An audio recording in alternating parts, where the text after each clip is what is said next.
ભાવનગરમાં મંત્રી પરસોત્તમ સોલંકીએ વરસાદની સ્થિતિની સમીક્ષા કરી છે। મુખ્યમંત્રીના માર્ગદર્શન હેઠળ સર્કિટ હાઉસ ખાતે સમીક્ષા બેઠકનું પણ આયોજન કરવામાં આવ્યું। ભારે વરસાદની આગાહી બાદ જિલ્લાની વર્તમાન સ્થિતિની સમીક્ષા કરાઈ છે। અધિક કલેક્ટર, ડીડીઓ, પ્રાંત અધિકારીઓ સહિતના તમામ ઉચ્ચ અધિકારીઓ જોડાયા હતા। કૃષિ, માર્ગ અને મકાન જેવા સંબંધિત વિભાગોના અધિકારીઓએ પણ ઉપસ્થિતિ આપી।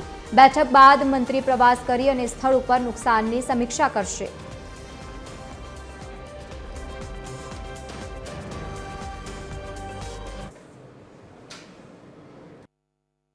મુખ્યમંત્રીશ્રીને મેં પરમ દિવસે જ લેટર લખ્યો કે આની અંદર સરકાર તરફથી બધાને પ્રયત્ન થાય અને જેટલાને આની અંદર પોતાનું મૂડી બી રોકી અને જે કામો કર્યા હતા એની અંદર તમારાથી જેટલું થાય એટલું કરો અને એમને બધાને સાથ સહકાર આપી અને એના પ્રયત્ન કરો એવી મારા તરફથી તમને બધાને રિક્વેસ્ટ છે। ખેડૂતો માંગ કરી રહ્યા અને સર્વે ચાલુ છે।